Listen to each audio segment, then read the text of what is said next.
जी से हुआ। और जब भगवान वृंदावन छोड़कर आए तब भगवान को अपनी गोपियों की बड़ी याद आई। अच्छा, जब आप छोड़कर जाएंगे ना वृंदावन को तो आपको भी वृंदावन की याद आएगी। 2-4 दिन तो फिर भी फीका ही फीका लगेगा, बाद में फिर भले आदत हो जाए, पर 2-4 दिन याद जरूर आती है। हम भी जब वृंदावन पढ़ते थे और वृंदावन छोड़ के जाते थे किसी काम को, जैसे हम भी अभी जाएंगे बरनाला वृंदावन छोड़ के, तो हमें भी याद आएगी बिहारी जी वृंदावन। सोचिए कि जब भगवान की कथा में इतनी ताकत है कि 3.5 घंटे आप बैठे हैं तो उठने का नाम नहीं लेते, जिस कथा को छोड़ने का इतना दुख है, उस परमात्मा को छोड़कर गोपियों की क्या हालत रही होगी, ये कल्पना करके आप देख सकते हैं। जब श्याम सुंदर छोड़कर गए तो सारी गोपियां तड़प रही हैं, रो रही हैं, कृष्ण कब आएंगे, प्रभु कब आओगे, हम आपके बिना कैसे जिएंगे। भगवान का दुख जब गोपियों ने देखा, गोपियों का दुख जब भगवान ने देखा, तब भगवान ने अपना एक मित्र, जिनका नाम था श्री उद्धव जी महाराज, वृष्णीनां प्रवरो मंत्री कृष्णस्य दयितः सखा शिष्यो बृहस्पते साक्षात् उद्धवो बुद्धिसत्तमः। वृष्णी वंश के श्री उद्धव जी महाराज जो बड़े विद्वान थे, बड़े उच्च कोटि के ज्ञानी थे, आज भगवान ने उद्धव से कहा, उद्धव जी जाओ और हमारी गोपियों को ज्ञान से नवाजो, आप ज्ञान देकर आओ, क्योंकि हमारी गोपियां रोती बहुत हैं। उद्धव जी बोले, प्रभु यदि मैं उन्हें ज्ञान दूंगा तो क्या वो ज्ञान की मेरी कठिन बातें समझ पाएंगी। भगवान ने कहा, कुछ सरल सी बात कह देना जिससे समझ में आ जाए। चले उद्धव। कहा घनश्याम ने उद्धव से, वृंदावन जरा जाना, वहां के गोपियों को ज्ञान का कुछ तत्व समझाना। विरह की वेदना में वे सदा बेचैन रहती हैं, तड़प कर आह भरती हैं और रो रो कर ये कहती हैं। गोपियां बस एक ही बात कहती हैं, क्या है प्रेम जगत में सार, और कुछ सार नहीं, मन कर ले प्रभु से प्यार, और कुछ सार नहीं। अच्छा बताओ, इस संसार में सार क्या है? क्या सार है? आम के वृक्ष का सार है आम का फल, गन्ने के डंडे का सार है रस। संसार का सार क्या है? हाँ, भक्ति का सार क्या है? भगवान। भगवान का सार क्या है? हाँ? सबका एक ही सार है, केवल प्रेम, केवल प्रेम। आप ना भक्ति के चक्कर में ना पड़ो, आप केवल भगवान से प्रेम करो। जब प्रेम करोगे तो भक्ति अपने आप होगी, भक्ति करनी नहीं पड़ती, भक्ति तो होती है। कोई कहे भैया हमें भूख मिटानी है, कैसे मिटेगी? तलवार से मिटेगी? आग लगाने से मिटेगी? हाँ, प्रेम से मिटती है, भोजन से मेरी मां। भूख किससे मिटती है? भूख को मिटाना हो तो भोजन कर लीजिए, भूख अपने आप मिट जाएगी। उसी प्रकार भगवान से प्रेम कर लीजिए, भक्ति अपने आप हो जाएगी। प्रेम ही भक्ति है, कोई दूसरा पर्याय नहीं है। राम ही केवल प्रेम प्यारा, जान ले ये जो जान निहारा।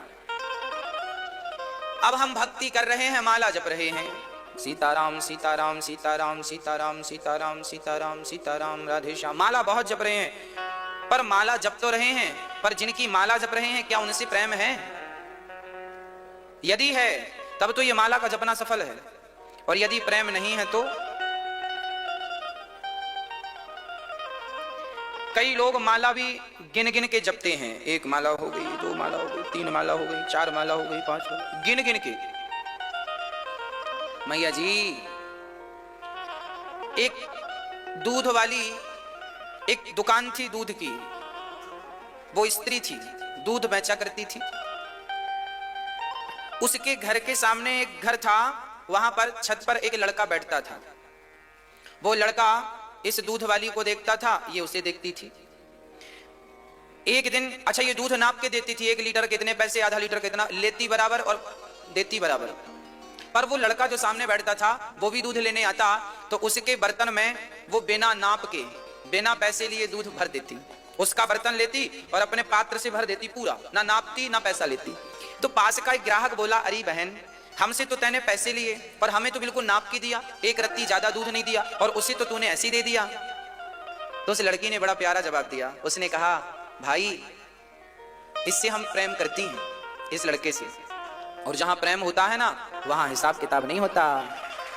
जहां प्रेम होता है वहां हिसाब नहीं होता, और जहां हिसाब होता है वहां, हाँ जी, तो माला तो जपा करो पर जपने का हिसाब भी मत रखा करो। जप लिया बहुत ज्यादा से ज्यादा जपो, भगवान का नाम बहुत जपो। जहां प्रेम की अधिकता होगी वहां हिसाब काम नहीं करेगा, और जहां हिसाब काम कर रहा है वहां प्रेम की कमी है ना मेरी मां। इसलिए इस संसार का सार है केवल प्रेम। अच्छा ये बताओ, हम तो भगवान से प्रेम करने की बात कह रहे हैं। अरे भगवान से तो ठीक है, पर ये बताओ कि इस संसार में हम क्या बिना प्रेम के रह सकते हैं? आप और हम बिना प्रेम के रह सकते हैं? नहीं ना। बच्चों को माता पिता का प्रेम चाहिए होता है, और माता पिता को बच्चों का प्रेम। बच्चों से प्रेम है तो प्रेम की बेड़ियों में बंद कर ही तो माता पिता उसका लालन पालन करते हैं, मलमूत्र साफ करते हैं। प्रेम ना होता तो फेंक ना देते। जो झाड़ियों में बच्चों को फेंक देते हैं कौन लोग हैं वो? उनको उनसे प्रेम होता तो कोई अपनी औलाद को झाड़ियों में फेंकता है? और लोग फेंक देते हैं क्योंकि उन्हें उनसे प्रेम नहीं है। अब देखो, कई बार हमने और आपने भी अखबार में सुना होगा, नवजात बच्चे झाड़ियों में मिलते हैं, नाले में बहते हुए मिलते हैं। कौन है ये लोग? ये प्रेम करना नहीं जानते। प्रेम तो चिड़िया का बच्चा भी चिड़िया से करता है, और चिड़िया अपने गाय, अच्छा कैसी भी सीधी गाय हो, कितनी भी बिल्कुल गाय गऊ हो, पर उसके बच्चे को कोई हाथ लगाए तो वो सींग हिलाती है ऐसे। अर्थात वो भी अपने बच्चे से क्या करती है? हाँ जी। इस संसार में प्रेम के बिना कौन है? नाम बताओ, कौन है प्रेम के बिना? और प्रेम के बिना रह कौन सकता है ये भी बताना मुझे। सब प्रेम चाहते हैं, सब प्रेम करते हैं, पर आज तक ना निशाना सही जगह पर लगा नहीं। प्रेम तो हम करते हैं, हम भी प्रेम करते हैं, आप लोग भी प्रेम करते हैं, पर हम सभी ना अभी संसार से प्रेम कर रहे हैं। यथार्थ में जहां प्रेम करना चाहिए बस उससे प्रेम होना बाकी। हम लोग प्रेम करना जानते भी हैं और प्रेम करते भी हैं, पर जिससे करना चाहिए अभी तक उससे प्रेम हुआ नहीं। जिस दिन उससे प्रेम हो जाएगा तो यही प्रेम तुम्हारा पूजा बन जाएगा, यही प्रेम भक्ति बन जाएगी, यही प्रेम भगवान की प्राप्ति का कारण बन जाएगा। अभी वो प्रेम हमने सही जगह पर सही व्यक्ति से नहीं किया। सही कौन है? वो भगवान। अरे मैं भी प्रेम करता हूं अपनी माँ से, मैं तो समस्त माताओं से प्रेम करता हूं। आप भी प्रेम करते होंगे अपने बच्चों से, और अपने माता पिता से भी, अपने पति पत्नी से भी प्रेम होगा। पर ये तो बताओ कि मीराबाई भी प्रेम करती थी और हम लोग भी प्रेम करते हैं, पर ये तो बताओ कि उसके प्रेम में और हमारे प्रेम में अंतर क्या है? इतना ही अंतर है कि मीराबाई सिर्फ कृष्ण से प्रेम करती थी और किसी से नहीं, यहां वहां किसी से नहीं, सिर्फ कृष्ण से प्रेम था। और हम लोगों का कृष्ण से भी प्रेम है, भगवान से भी है, पर थोड़ा सा पड़ोसन से भी है, जमाने से भी है, बेटी से भी है, बेटे से भी है, परिवार से भी है, बच्चों से भी है, दुकान से भी है, पैसों से भी है। मतलब हम लोगों का, हमारे पास 100 रुपए हैं और 100 रुपए हमने 5-5 रुपए यदि हमने सबको दे दिए, बांट दिए, तो भाई 5 रुपए किसी के पास भी जाएगा तो 5 रुपए से क्या आएगा? और पूरा का पूरा 100 रुपए जाएगा एक ही व्यक्ति को, तो वो कुछ काम पे आएगा?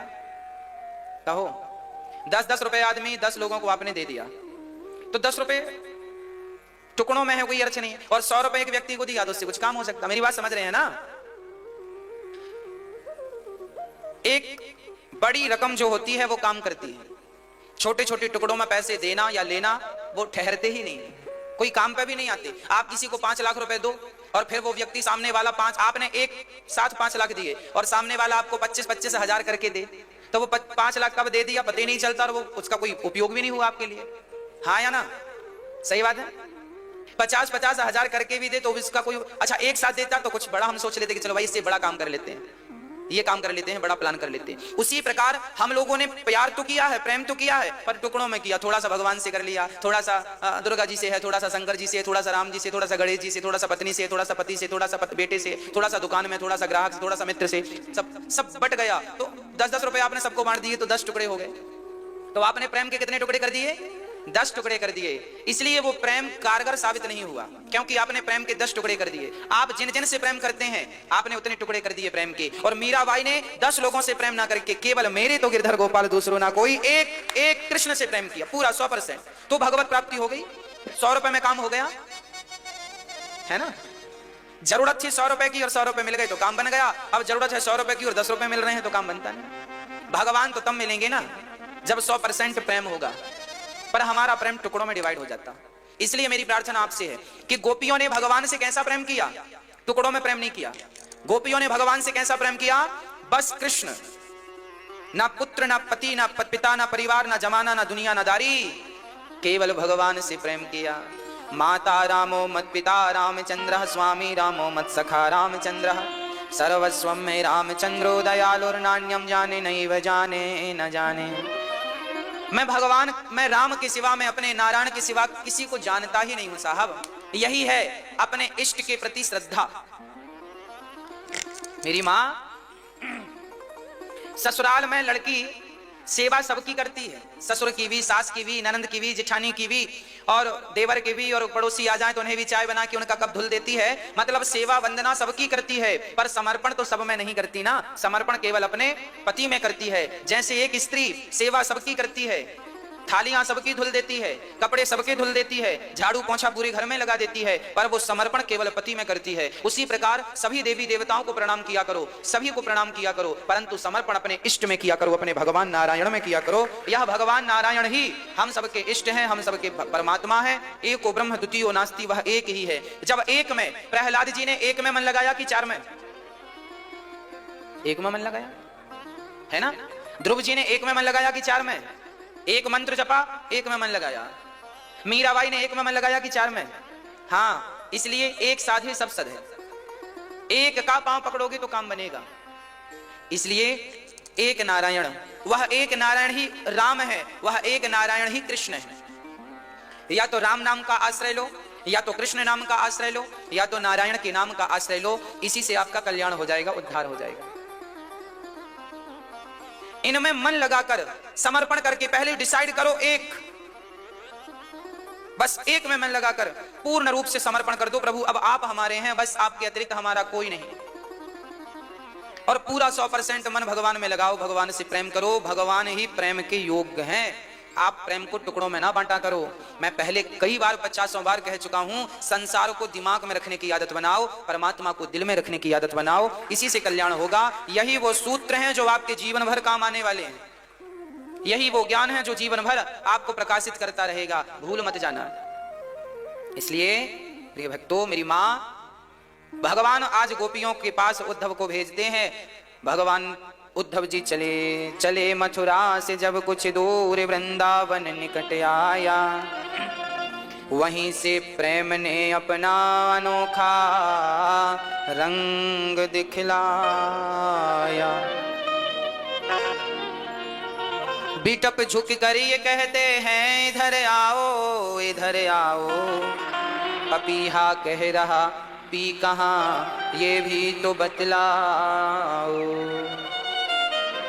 नदी यमुना की धारा शब्द हरिहर का सुनाती है, भ्रमर गुंजार से भी यही मधुर आवाज आती है।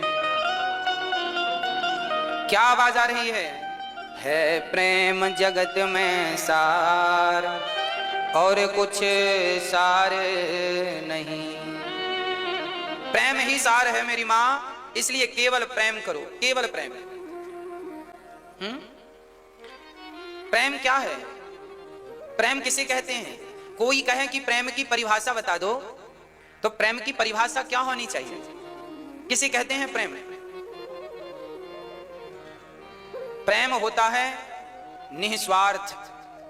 यदि आपने सामने वाले व्यक्ति से स्वार्थ रखकर प्रेम किया है तो वो प्रेम ठीक वाला अच्छा प्रेम नहीं, शुद्ध प्रेम नहीं है ना। आपने यदि किसी लड़की से प्रेम किया, किसी लड़के से प्रेम किया, ये सोच करके कि ये लड़की या लड़का सुंदर भी है और पैसे वाला भी है, सुंदर भी है और पैसे वाली भी है।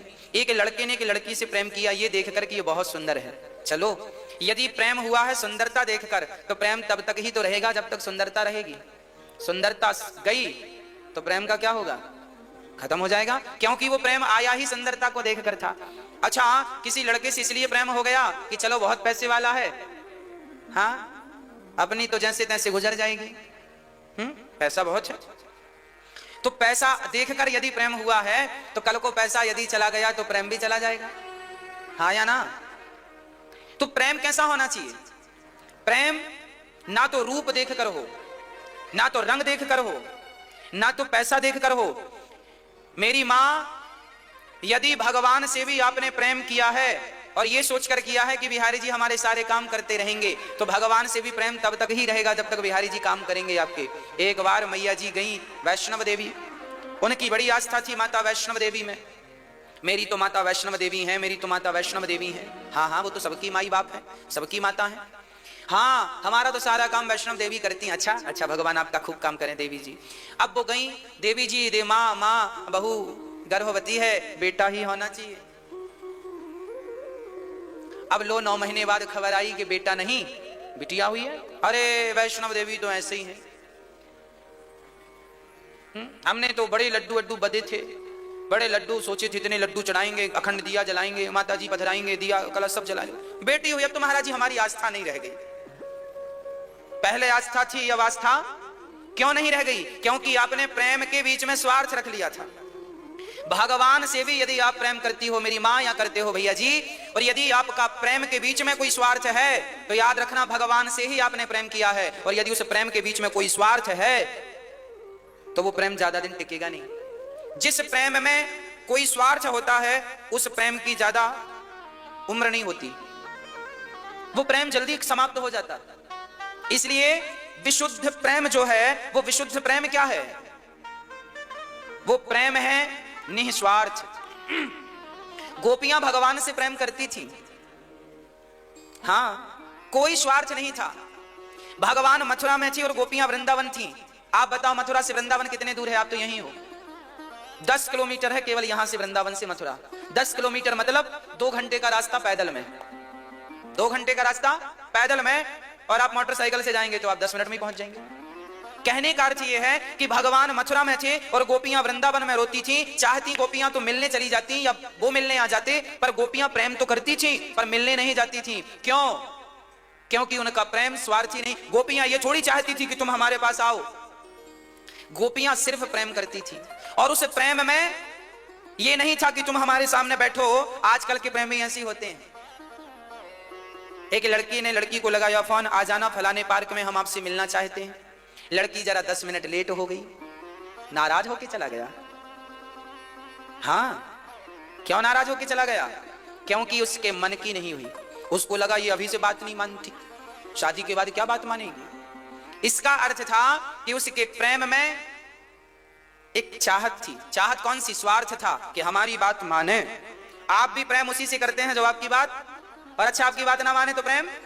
हाँ, पर गोपियों का प्रेम तो देखो कि कृष्ण से कहा था छोड़कर मत जा, पर वो छोड़कर चला गया, तो अब प्रेम कम होना चाहिए था कि नहीं? आपकी कोई बात ना माने तो आप प्रेम कम कर लेती हैं, पर गोपियों का प्रेम ऐसा था। ये प्रेम की परिभाषा बोल रहा हूं इतनी देर से कि कृष्ण ने बात नहीं मानी, वो छोड़कर वृंदावन चले गए, फिर भी गोपियां प्रेम करती रही, उसके लिए रोती रही। यही शुद्ध प्रेम की पहचान है, यही प्रेम है। कोई स्वार्थ नहीं था गोपियों का। तुम आओ कन्हैया, मत आओ, हम तो तुम्हारे लिए रोएंगी, बस हम तुम्हें प्राप्त करने के लिए रोएंगी। मिलोगे तो तुम्हें देखती रहेंगी, नहीं मिलोगे तो तुम्हारे लिए रोती रहेंगी। ऑप्शन नहीं है कभी ये नहीं मिला तो चलो दूसरा, ऑप्शन नहीं। इसी का नाम शुद्ध प्रेम है। और मुझे लगता है संसार के लोगों से शुद्ध प्रेम तो मुझे नहीं लगता कि कोई किसी से करता होगा। अरे माँ यदि बेटे से प्रेम करती है ना मेरी माँ, तो उस प्रेम में भी कहीं ना कहीं स्वार्थ होता है। यही स्वार्थ है ना, बुढ़ापे में मेरा बेटा सेवा करेगा, छोटा ही सही पर स्वार्थ तो है। बच्चों का भी स्वार्थ होता है कि माँ बाप पढ़ाएंगे लिखाएंगे, इनकी प्रॉपर्टी है बच्चों को मिलेगी, ये बच्चों का स्वार्थ होता है। पति और पत्नी में भी स्वार्थ ये होता है, पत्नी को लगता है ये मेरा सहयोगी है, इनके बिना मैं कहां जाऊंगी, क्या करूंगी, इनके बिना कोई बात सूझती नहीं है, इसलिए वो प्रेम करती है। और पति इसलिए प्रेम करता है कि चलो पत्नी है। मतलब पति और पत्नी के रिश्ते में भी कहीं ना कहीं यदि गहराई से देखा जाए तो स्वार्थ है, हाँ या ना? पति में भी स्वार्थ है पत्नी के प्रति, और पत्नी में भी स्वार्थ है पति के प्रति। संसार का ऐसा कोई रिश्ता ही नहीं है जो स्वार्थ के बिना हो। यदि गुरु और शिष्य का रिश्ता है तो उसमें भी स्वार्थ है। शिष्य का स्वार्थ है कि हमें गुरु जी से ज्ञान मिल जाएगा, और गुरु का भी स्वार्थ थोड़ा सा है कि थोड़ी सी हमें दक्षिणा मिल जाएगी। संसार का मुझे ऐसा कोई संबंध नहीं नजर आया जिसमें स्वार्थ ना हो। हां, कहीं स्वार्थ बहुत कम होता है, यह बात सही है कि कहीं बिल्कुल कम ना के बराबर स्वार्थ होता है, कोई बात नहीं, परंतु स्वार्थ है। इसलिए कहता हूं कि हम लोगों ने सारे रिश्ते स्वार्थ से बनाए हैं, और हर रिश्ते के पीछे स्वार्थ है। एक रिश्ता ऐसा निभा लो मेरी मां भैया जी जो निस्वार्थ हो, और वह रिश्ता कौन है? भक्त और भगवान का वो रिश्ता है, जीवात्मा और परमात्मा का वो रिश्ता है। वो रिश्ता जो मीरा ने कृष्ण से बनाया था। मुझे नरसिंह मेहता की एक लाइन हमेशा याद आती है। नरसिंह मेहता ने कहा था भगवान आओ नानी बाई का मायरा भरो। तब नानी बाई दौड़ी दौड़ी आई, बोले सुनो बाबा तेरो सांवरा आए वे वालो ना है। तब नरसिंह ने कहा, नरसिंह जी ने गाया, बाई आसी आसी आसी आएगा मुझे विश्वास है। तो नानी बाई ने कहा अच्छा यदि नहीं आया तो नरसिंह जी ने कहा, जो सांवरिया नहीं आसी तो नरसिंह लो गुण गासी। राजस्थानी भाषा है। नरसिंह जी कह रहे हैं जो सांवरिया नहीं आसी, यदि सांवरा नहीं भी आया तो नरसिंह लो गुणगासी। नरसिंह उसका गुणगान गाना छोड़ने वाला नहीं है, वो ना आए तो क्या मैंने मायरा भरवाने के लिए उसकी भक्ति करी है क्या? वो नहीं आएगा तो भी मैं उसका भजन करूंगा, और आ जाए तो भी भजन करूंगा। मतलब नरसिंह स्वार्थी नहीं थे कि वो नानी बाई का मायरा भरवाने के लिए भजन कर रहे थे ना, उन्हें तो विश्वास था कि प्रभु आपने सबकी लाज बचाई है तो मेरी लाज भी बचाने आ जाओ, क्योंकि मेरी लाज तो अब आप ही है। मेरी लाज लुटेगी तो वो आपकी लाज लुटेगी, क्योंकि लोग तो कहेंगे कैसा भक्त था भगवान ने लाज नहीं बचाई। तो अब तो देखो मैं कुछ रहा नहीं, अब तो आपकी लाज मेरी लाज है। इसलिए बाई आसी आसी आसी मन घड़े भरोसो आसी। बाई आसी आसी आसी मन घड़े भरोसो आसी। बाई आसी आसी आसी मैं घड़े भरोसो आसी। बाई आसी आसी आसी मन घड़े भरोसो आसी। हमें विश्वास है कि वो आएंगे जरूर। मतलब हर भक्त का आखिरी शब्द होता है मुझे विश्वास है। हमारी बात जाकर पूरी कहां हो जाती है? हमारी बात जाकर पूरी कहां होती है मेरी मां? विश्वास पर। हमें विश्वास है कि वो आएगा। बस आप लोग भी ये विश्वास रखा करो। जब उद्धव जी गोपियों को ज्ञान देने गए तो ज्ञान दे रहे थे, ऐसे आंख बंद करो, ऐसे ध्यान लगाओ, भगवान का ऐसे ध्यान करो। गोपियों ने कहा पागल उद्धव चुप रह, ज्ञान दे रहा।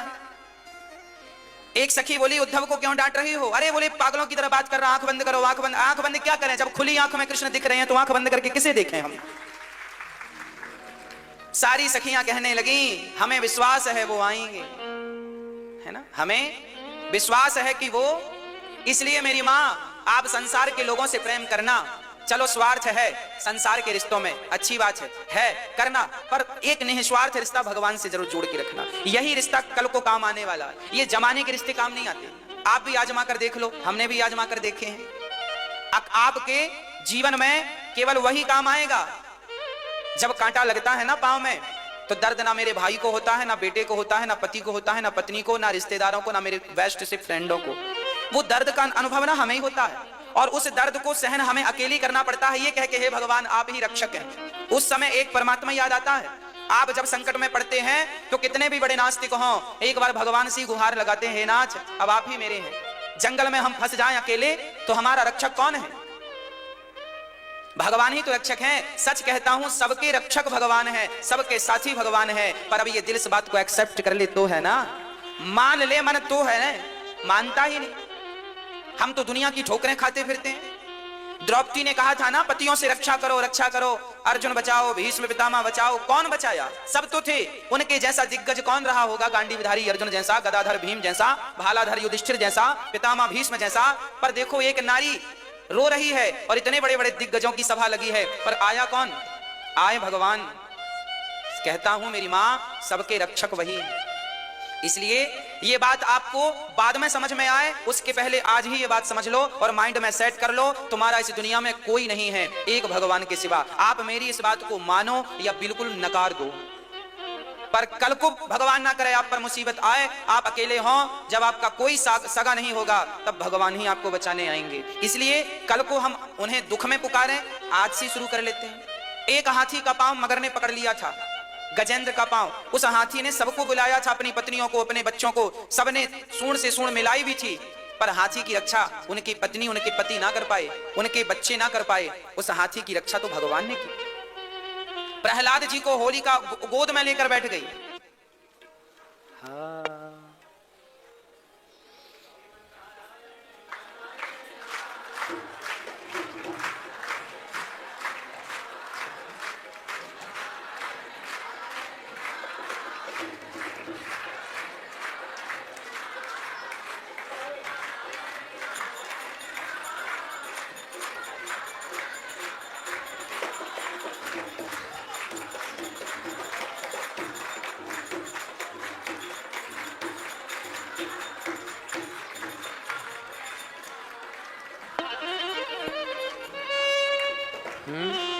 राधे राधे, जब प्रहलाद जी पर संकट आया तो एक रघुनाथ के सिवा सहायक कौन था? किसने सहायता की? कौन था बचाने वाला? जब हम ये मानते हैं कि अंत में भगवान ही हमारे रक्षक हैं, तो फिर आखिरी में ही बुलाने से क्या फायदा? अभी से बुलाओ, आखिरी में ही बुलाए तब तो हम स्वार्थी कहलाएंगे कि लो मुसीबत आई तभी याद आई। कम से कम स्वार्थियों की लिस्ट में नाम तो नहीं आएगा।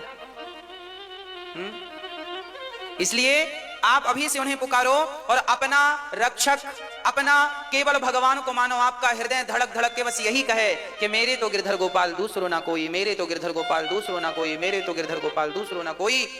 बस यही कहे आपका हृदय, बस उस एक के सिवा और कहीं ना लगे मन। गोपियां भी कहती हैं आशा रख आएंगे, गोपियों को भी इंतजार है, गोपियों को भी विश्वास है आएंगे वो, है ना।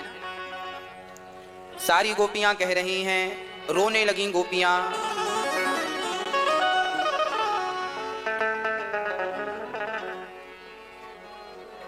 उद्धव मुझे विश्वास है वो आएंगे। उद्धव ने कहा ना वो नहीं आएंगे, मैं आया हूं उनका मित्र। उद्धव जी कह रहे हैं वो नहीं आएंगे और गोपियों का विश्वास कहता है कि वो आएंगे। ज्ञानी और प्रेमी दोनों में बहुत अंतर है। ज्ञानी सिर्फ बातें करने के लिए ज्ञानी है, जबकि प्रेमी उन बातों को चरितार्थ करके जीता है। ज्ञानी केवल ये कहता है भगवान सब जगह है, पर प्रेमी ये नहीं कहता कि भगवान सब जगह है, वो सब जगह भगवान को देखकर प्रैक्टिकल करता है। ज्ञानी केवल पढ़ता है, जबकि प्रेमी उसको प्रैक्टिकली चरितार्थ करता है।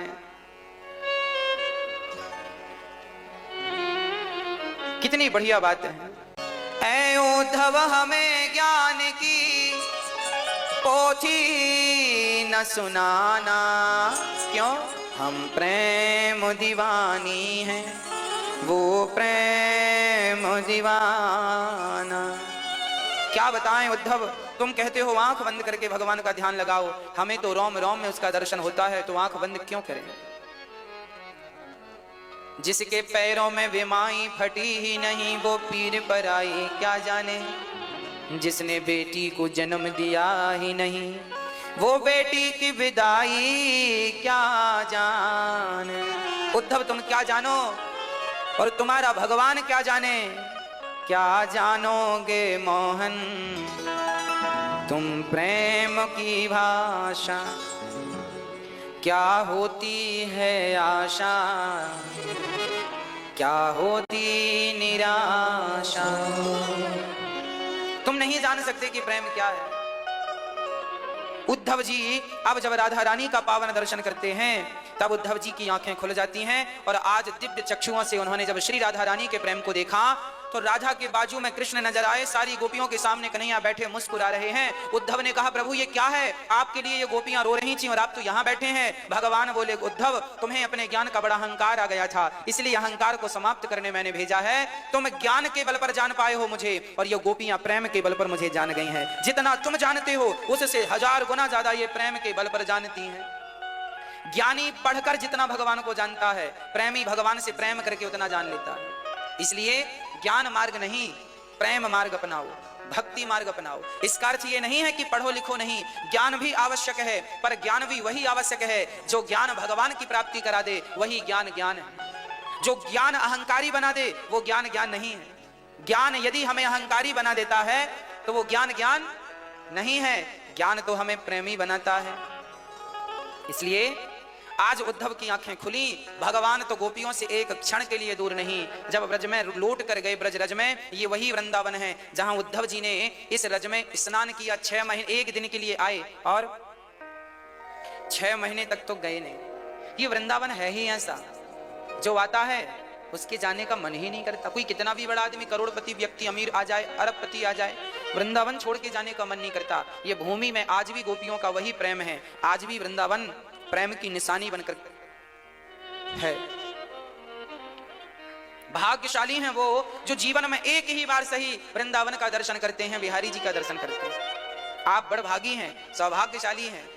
मैं भी जमाने में बहुत गया भक्तों, पर मुझे जो आनंद, जो शांति मुझे वृंदावन में सबसे बढ़िया यही लगा कि यहां ना चाह करके भी कानों में भगवान का नाम पड़ता ही रहता है। आप बैठे बातें कर रहे हैं तो भी कहीं ना कहीं से राधे कृष्ण का शब्द आपके कानों में आ जाएगा। यही है भगवान की कृपा। इस धाम में यदि कोई आ जाए तो भक्ति ना करना चाहे तो भी उसके कानों में भगवान का नाम पड़ेगा ही पड़ेगा। यहां रिक्शा वाला भी राधे राधे कह के ही साइड मांगता है। किनारे हो जाओ ये नहीं कहता, बाजू हो जाओ ये नहीं कहता, रास्ता दो ये नहीं, भैया राधे राधे राधे राधे। वो रिक्शा वाला भी बस राधे राधे करता है।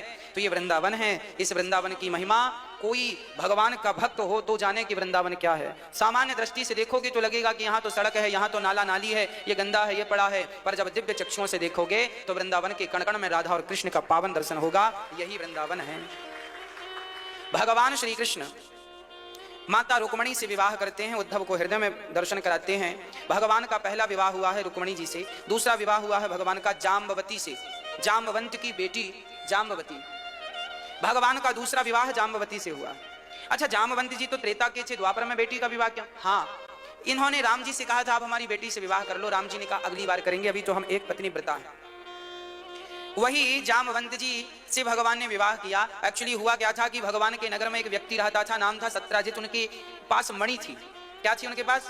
मणि। वो मणि जो थी 100 किलो सोना रोज देती थी। 100 किलो सोना पाकर भला किसका भाग्य नहीं खुल जाएगा। अब वो धन पाकर इतने बौरा गए कि उन्हें अहंकार आ गया। भगवान ने कहा ये मणि हमें दे दो तो उससे प्रजा का उत्थान हो। उन्होंने नहीं दिया और वह मणि उनके भाई प्रसेन जंगल पहनकर चले गए। बब्बर शेर ने उन्हें मार डाला और ले जाकर मणि, जाम्बवंत जी ने शेर को मारकर मणि अपनी बेटी को दे दी। अब भगवान को झूठा कलंक लगा कि कृष्ण से, लगता है कृष्ण ने मणि मांगी हमने नहीं दी, लगता है भाई को मारकर मणि चुरा ली। अब भगवान पर झूठे कलंक लगाए गए। भगवान पर कलंक आरोप प्रत्यारोप लगा, आपने मणि चुरा ली, आपने मणि हरण कर ली। क्या क्या ना कहा, क्या क्या ना कलंक लगा। इन कलंकों से भी भगवान बचाएं तो लोग बचें, नहीं तो झूठे ही सही लोगों को कलंक लग जाते हैं। हाँ, तो 17 जितने कलंक लगा दिया भगवान को कि इन्होंने मणि चुरा ली है। अब भगवान जंगल गए। अच्छा, भगवान को कलंक क्यों लगा? क्योंकि गणेश चतुर्थी की चंद्रमा को देखा। अच्छा, हम तो सीधी बात करें, जब हम कोई पाप करते हैं मेरी माँ, तो हमारे जीवन का वह पाप ही कलंक बन करके प्रकट हो जाता है। यदि जीवन में झूठा कलंक लगे तो परेशान होने की जरूरत नहीं है। हाँ, उस कलंक को आप सिद्ध करके बताइए कि भाई देखो बात ये नहीं, ये है सच्ची बात। कोशिश करिए कि वो सिद्ध हो सके आपकी सही बात। अच्छा, कई लोग स्वयं गलत होते हैं और अपने आप को सही साबित करने में लग जाते हैं। ऐसा नहीं करना चाहिए। यदि आप गलत हैं तो अपनी गलती स्वीकार कर लीजिए। गलती स्वीकार कर लेने से वो गलती क्षमा हो जाएगी, वो पाप तुरंत नष्ट हो जाएगा। और यदि आपने गलती की फिर भी आप उसको स्वीकार नहीं करते हैं और अपने आप को सच साबित करने की होड़ लगा रहे हैं तो आप पाप ही करते जा रहे हैं। कहते हैं ना, एक गलती के लिए 1000 और गलतियां करनी पड़ती हैं। एक झूठ की यदि कोई रक्षा करे तो एक झूठ की रक्षा में और 1000 झूठ बोलने। अरे तो झूठ की रक्षा क्यों करना, सच की रक्षा करो। सच बोल दो, बात खत्म हो जाएगी। कह दो कि आप ऐसे हैं। पहली बात तो गलतियां करनी नहीं चाहिए, और किए हो तो स्वीकार कर लो, खत्म हो जाएगी। गलतियां तब होती हैं जब आप स्वीकार नहीं करते। इसलिए हमारे यहां हम आपको हमेशा 2 बातें याद कराते हैं, स्वीकार करो और सुधार करो। गलतियों को स्वीकार करो प्लस सुधार करो। पहले स्वीकार करो कि हमने ये गलती की है और फिर बाद में उसको क्या करो, सुधार करो। आज आपने कौन सी गलत बात कह दी, स्वीकार करो पहले, और स्वीकार करने के बाद उसे कल के लिए सुधार करो। आपने अपनी सास से, ससुर से, पत्नी से, पति से, पुत्र से क्या गलत व्यवहार किया है, जो गलत व्यवहार किया है उसे स्वीकार करो। गलती आपकी है तो स्वीकार करो और उसे कल के लिए सुधार करो, बात खत्म। कई लोग गलती पर गलती करते जाते हैं और मानने को तैयार नहीं होते। ऐसे लोग घोर नरक में जाते हैं। आपकी गलती ना स्वीकार करने से भी आपको पाप लगता है, गलती स्वीकार ना करना भी एक पाप है मेरी मां। बात समझ में आ रही है? इसलिए गलतियों को क्या करो, गलतियां सबसे होती हैं, हमसे भी गलतियां होती हैं, बहुत सारी गलतियां हम करते हैं। पर जब हमें, अच्छा ये दास अनिरुद्ध की एक बात आपको बता दूं कि हमने जीवन में जो गलती एक बार की है उस गलती को दोबारा नहीं किया। यदि हमने कक्षा में धोखे से कोई अपशब्द निकल गया हमारे वाणी से जो मर्यादित नहीं था, तो हमें रात में उसका पश्चाताप होगा, राम राम हमने ये बात गलत कह दी, ये बात कहने योग्य नहीं थी। हम उसका प्रायश्चित करते हैं, स्वीकार करते हैं कि हाँ आज की कक्षा में हमने ये बात गलत कह दी, नहीं कहनी थी, और हम उसे स्वीकार करते हैं कि ये गलती हुई है और हमेशा के लिए उसको डिलीट कर देते हैं। कहेंगे भी तो उसको दूसरे ढंग से कहेंगे जो ढंग सही होगा।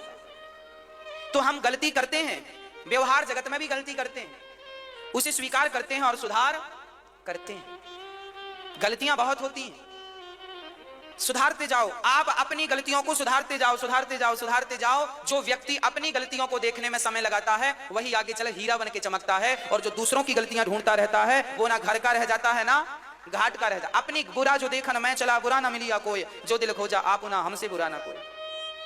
देखना ही है, अपनी गलती देखो। आज हमने क्या गलत व्यवहार किया है, आज आपसे अभद्रता से बात की, आज हमें ऐसा व्यवहार आपके साथ नहीं करना चाहिए था, हमें स्वीकार करना होगा। आपने अपनी पत्नी से क्या गलत बात की, स्वीकार करो, सुधार कर लो। आपने अपने पति से क्या गलत कहा, स्वीकार करो, सुधार करो। अपनी सास से क्या गलत कहा, स्वीकार करो, सुधार करो। क्या दिल दुखाया किसी का, स्वीकार करो, सुधार करो। आपने व्यापार में क्या गलती की है, क्यों नहीं आपका व्यापार चल रहा है, उसमें क्या कमियां रह गई हैं, उसे स्वीकार करो और सुधार करो।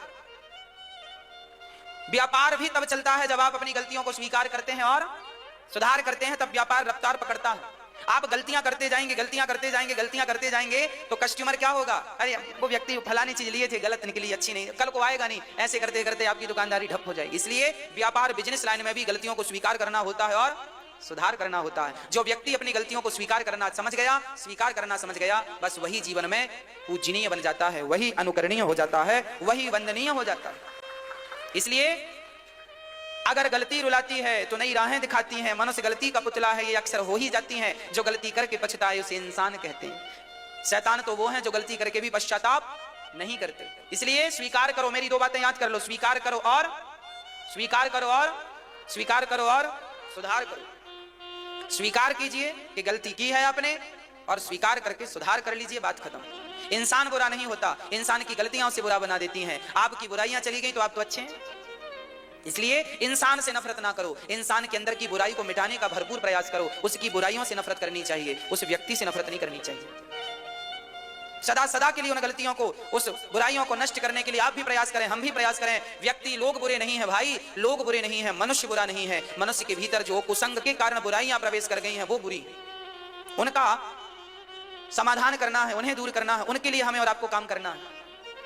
आज हमारे बच्चों में जो गलत व्यवहार आचरण आ गया है, उन गलत आचरण, गलत व्यवहार को समाप्त करना है। बच्चों की गलतियां नहीं है, बच्चों की संगतों की गलतियां हैं। अक्सर मैं चरित्र के ऊपर बात किया करता हूं ताकि हमारे देश के नौजवान, मेरी बहनें, मेरे भाई चरित्रवान बन सकें और अपने चरित्र की रक्षा स्वयं कर सकें। आप अपने चरित्र को बचा गए, बचा पाए, बचाने में सफल रहे तो आप इस जीवन के, आप इस युग के सफल व्यक्ति हैं, सफल स्त्री हैं, सफल पुरुष हैं। और आप यदि चरित्र नहीं बचा पाए अपना तो आप सबसे असफल व्यक्ति हैं। आप कितना भी धन वैभव कमा लीजिए पर आप अपने चरित्र की रक्षा ना कर पाए, इसलिए आप असफल हो गए।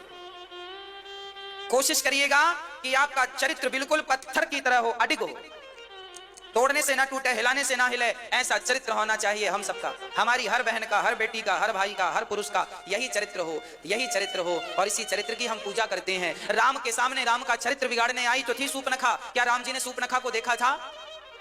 बोलो मेरी मां। सीता के पास आया तो था रावण। क्या सीता ने रावण को देखा था? धन्य है वो राम। हम राम की पूजा क्यों करते हैं? क्योंकि ये दोनों पति पत्नी राम सीता हमें कुछ सिखाते हैं। राम का चरित्र बिगाड़ने शूर्पणखा आई तो राम ने शूर्पणखा की तरफ देखा नहीं, और सीता का चरित्र बिगाड़ने रावण आया तो सिया जी ने रावण को एक बार भी नजर उठाकर नहीं देखा। क्या चरित्र था इन लोगों का? हाँ,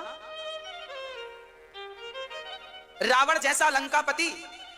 अरे कोई स्त्री गरीब हो, आज समाज में देखा जाता है कि कोई महिला गरीब है तो पैसे वाले उसे अपना पैसा दिखाकर अपनी ओर आकर्षित कर लेते हैं और वो अपने जाल में फंसा लेते हैं और कामयाब भी हो जाते हैं आज बहुत सारे लोग।